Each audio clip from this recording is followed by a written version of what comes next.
Good evening, everybody, and welcome to tonight's class where we're going to be talking about stress.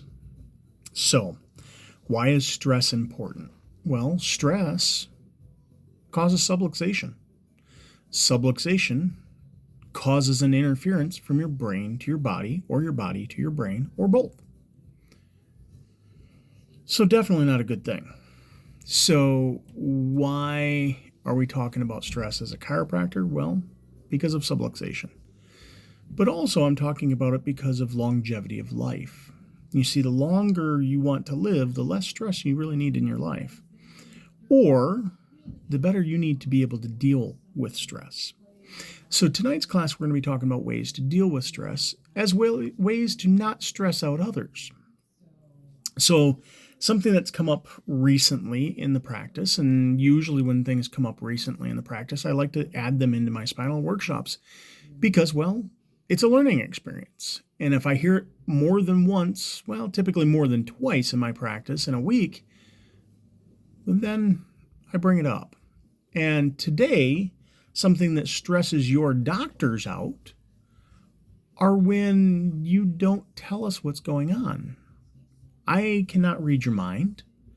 I mean, a lot of people think I can because of the way that as I palpate, I'm like, oh, so are you having troubles with your gut? Are you having inconsistent stools, or are you having heartburn, or are you having cravings of sweets or things like that?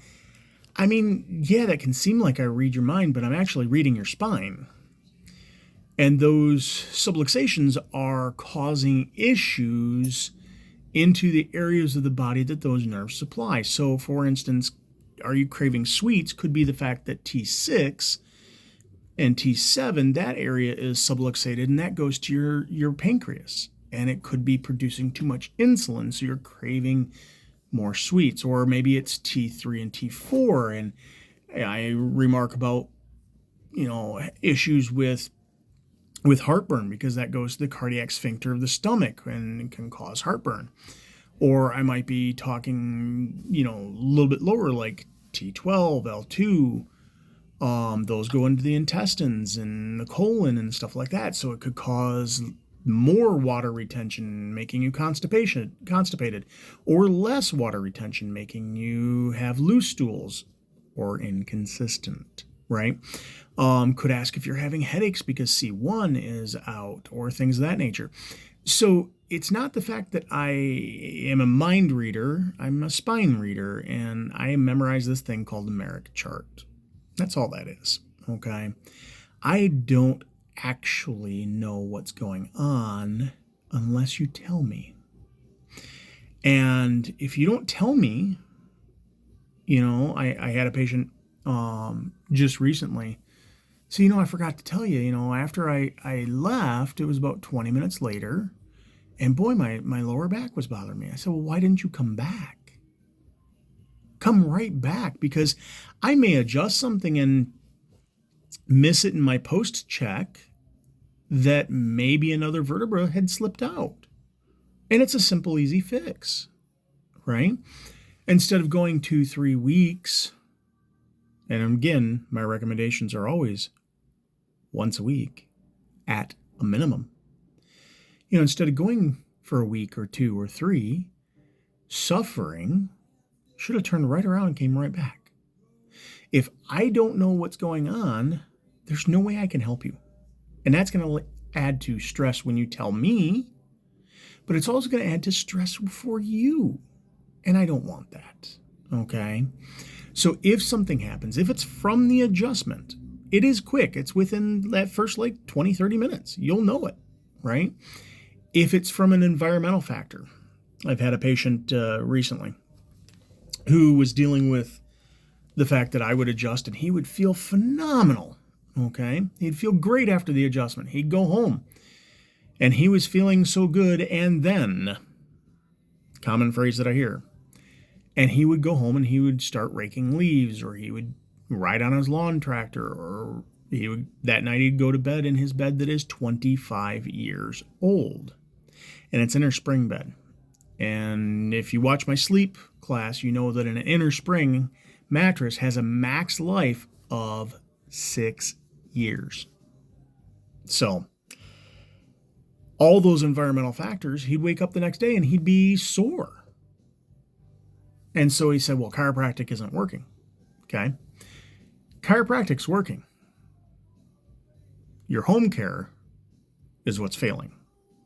I'm sorry to say that, but it's the truth. Because he was waking up the next day with issues. If it's from the adjustment, it's very likely within seconds to minutes. If it's hours to days, it's environmental. It's something you're doing at home, and I'm not trying to blame the patient by any means. I'm saying look at what you're doing after the adjustment. Are you jumping in a car and driving 2.5 hours? I have some people that do that. It's not recommended. Are you going for a calm, gentle walk around the block a couple of times to let movement help your muscles to relax and set in? I have patients that do that, and they get great results. Are you going home and sitting in your Barca lounger? Are you going home and riding a lawn tractor, bouncing all over the place? Are you sleeping in a bed that has been needing to be replaced for 15 years? I don't know, right? You got to ask yourself these questions, because all of those add stressors to your body, whether they be physical, like the case of the bed, that would be a physical stress, or the tractor, that'd be a physical stress, or a chemical stress, like the fumes from that tractor, or the fact that maybe the person might be a smoker or a drinker, right? Those are chemical stressors.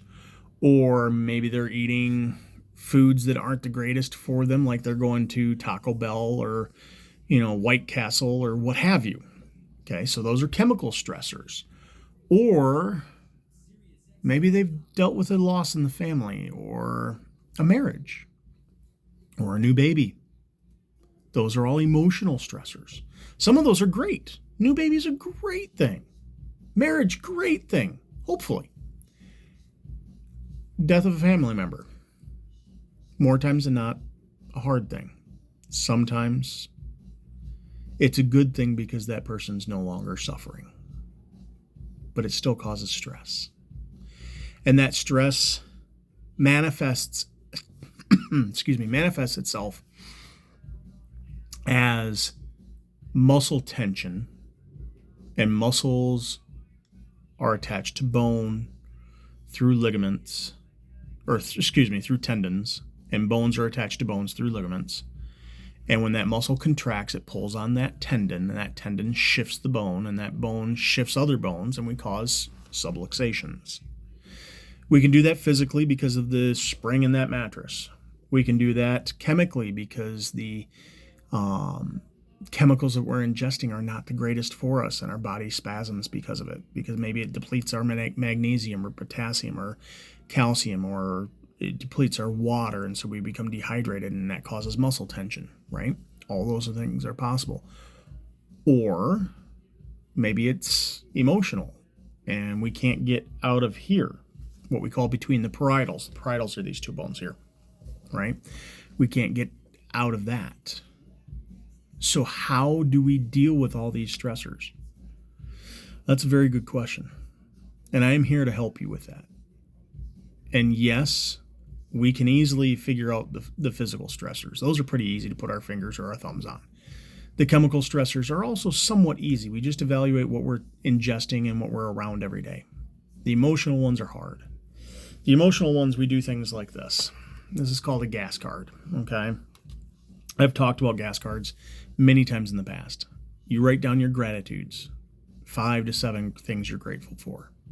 They can change, they can stay the same every single day, okay? You write down 1 or 2 action steps. What are you doing to better yourself? Okay? And then your secret or selfless service. And that's something you're doing that day or that week to better your community. Now, sometimes people will write, a biblical quote on the back or something positive on the back. And that's fine. What I like to do is I like to fold this. Okay, so when I fold it, it is folded in such a manner that the first thing on there happens to be the things that I'm grateful for. And I'm sorry, I know this is flipped, right? But it's the grateful. And inside is the secret or selfless service. So why is that the case? Well, I do it that way so for twofold reasons. Fold, get it? Anyways, I do it for twofold reasons. One, when I pull this out of my pocket, I automatically see the things I'm grateful for. So if I'm struggling that day, today's a day I struggle. Today's a day I struggle big time. Okay, today is Cinco de Mayo. A lot of people celebrate this day. This day marks 19 years since my father left this world, since he passed. 19 years. At 11:35, I pronounced my father deceased. I took his last vitals. Found no heart rate. Found no respiration. He had passed at 11:35. So I keep this so that when I have those moments where I'm stressed, where I'm emotionally charged, I can look at it and read that I'm grateful for God. I'm grateful for my wife, Crystal. I'm grateful for my nieces and my nephew. I'm grateful for their safety because yesterday they had a bomb threat. Think that causes a little bit of stress? Yeah. So somebody's in another state called 50 schools across the nation and called in a bomb threat. Idiots. Okay. It caused a lot of stress. These kids are at the end of school. They're doing their finals. They're taking their AP exams. It's causing so much chaos. But you know what? It was a non-valid threat, meaning, yes, it was a threat, but there was no validity to it. He didn't do anything. So he'll spend probably the rest of his life behind bars for making that many threats. But that's why on here it says safety. I'm grateful for sunshine. Let's face it, up here we haven't had much of that, right? It's been quite rainy, drizzly, cold, right? I'm grateful for progress. Why progress? Well, because without progress, we don't get growth. Without growth, we don't live. So I'm grateful for that. And the last thing I wrote here was Dad's memory. Like I said, it's been 19 years.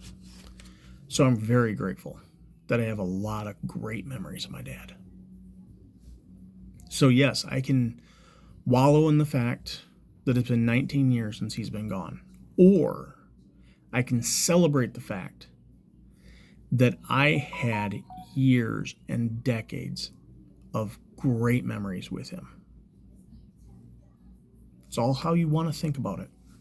And it's hard to change those thoughts, especially on a day like today.